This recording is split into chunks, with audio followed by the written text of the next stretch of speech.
rata-rata IQ. Tapi kecerdasan itu tidak hanya terbatas pada IQ. Ada kecerdasan sosial, kecerdasan emosional, ya. Bonobo itu kecerdasan sosialnya lebih tinggi. Sosialnya bonobo lebih tinggi. Bonobo dalam satu kelompok bonobo apabila misalkan laki-lakinya lebih banyak dari perempuannya, supaya tidak menimbulkan konflik di antara mereka, terjadi hubungan homoseksual. Ada bonobo menghindari konflik. Demikian juga pada saat bonobo perempuan itu lebih banyak. Karena bonobo itu adalah makhluk yang bukan makhluk, organisme. Kalau makhluk nanti ada kolik segala macam-macam, ya. Organisme yang monogamis, tidak ingin berganti pasangan. Tidak ingin berganti pasangan. Beda dengan simpanse. Simpanse ada poligaminya juga, ya, poligami. Tapi bonobo tidak. Nah, bonobo ini cerdas secara sosial. Apabila dalam satu kelompok ada kelebihan laki-laki, akan terjadi homoseksual. Supaya itu. Nah, bonobo memang neuron cerminnya lebih banyak dari manusia, tapi tidak berarti bahwa dia lebih cerdas dari manusia, ya. Dia hanya lebih mudah berempati, bersimpati kepada sesamanya ketimbang manusia, gitu saja.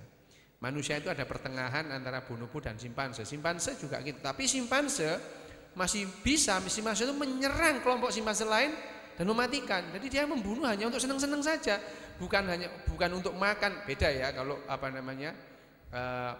binatang itu memangsa binatang lain itu bukan untuk kesenangan, untuk mencari makan, bukan untuk masuk surga juga, ya. Itu bedanya itu, ya. Itu bedanya itu. Dia membunuh binatang lain itu untuk makan saja, itu dimakan gitu, bukan untuk kesenangan atau masuk surga, tidak. Nah, simpanse itu ada kebiasaan menyerang kelompok lain, mematikan kelompok lain. Itu sehingga dia altruismenya juga lebih rendah daripada bonobo. Simpanse itu dikatakan altruis karena begini. Kenapa sih kok saya mengatakan mereka itu kenal altruis? Gini.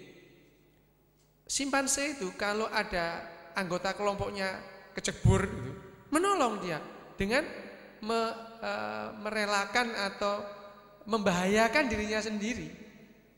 Bonobo juga begitu. Kalau ada predator, dia mengingatkan teman-temannya dengan mengeluarkan suara yang keras. Padahal dengan suara keras itu dia menarik perhatian predator itu, ya. Dia membahayakan dirinya sendiri untuk kepentingan kelompoknya. Itu altruisme. Terima kasih, Mas. Ya, Kang Jamal mau nambah? Saya cuma menganjurkan, saya ada buku yang bagus, judulnya God, bukan God, tidak pakai God ini. Save Your Brain, ya. Save Your Brain, selamatkan otak Anda. Dan dia menyebutkan 5 hal yang harus kita perhatikan untuk menyelamatkan otak kita dari kerusakan. Jadi yang pertama, saya tidak hafal, tapi urutannya tidak ke situ. Nutrition, misalnya memelihara gizi tertentu, kemudian exercise, physical exercises, itu sangat baik untuk otak. Kemudian mental stimulation, artinya diskusi-diskusi begini, banyak membaca buku dan sebagainya. Dan saya pernah mendengar berkali-kali dari Pak Rio yang saya sangat setujui, selalu memelihara pikiran kritis kita. Jadi selalu kita bersikap kritis. Kalau perlu menolak setiap mainstream atau establishment. Pokoknya asal menolak aja. Nanti bagaimana mempertahankan penolakan itu, kita akan mengembangkan otak itu demi mempertahankan pendapat kita.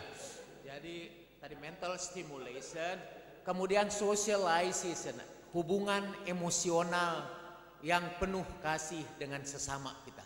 Itu ternyata menyehatkan. Manusia adalah makhluk yang tidak bisa hidup tanpa menyayangi dan disayangi oleh orang sekitarnya.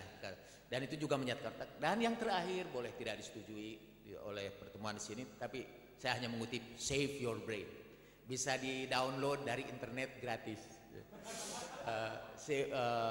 Dan yang terakhirnya itu adalah spirituality. Aktivitas kita dalam kegiatan spiritual, karena itu tidak disebut religiosity. Kita bicara tentang spirituality, bukan juga spiritualism, karena spiritualism adalah kelompok yang biasa memanggil roh untuk berbicara dengan yang masih hidup ya.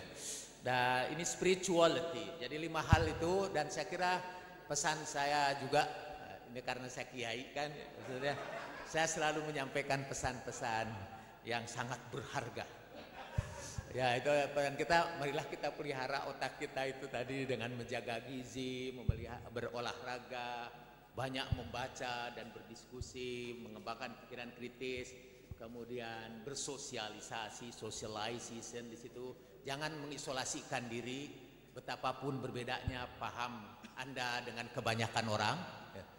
Dan saya sebenarnya punya, karena saya orang komunikasi, pesan terakhir yang sangat memelihara otak, dan di sini disebutkan juga nih Pak ya, itu ada sejenis komunikasi yang bisa merusak otak kita dengan cepat, dan dia menawarkan jenis komunikasi yang lain, dan itu berhubungan dengan emosi.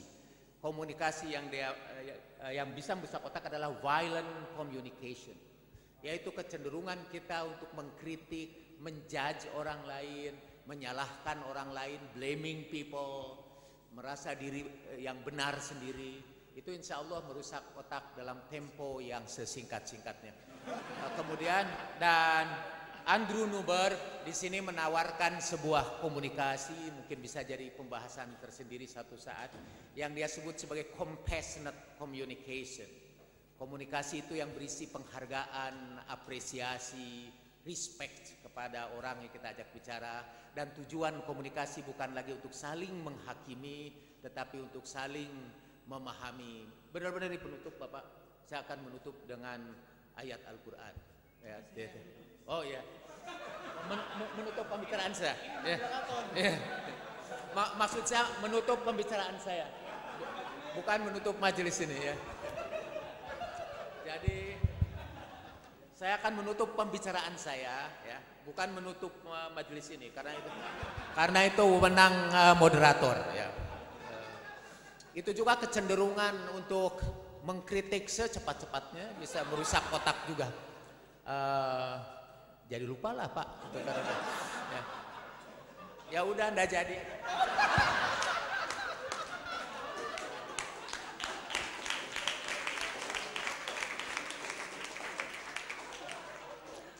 Ya, kita sebentar lagi mau akhiri, tapi saya ingin melengkapi yang Mas Ulil katakan tadi.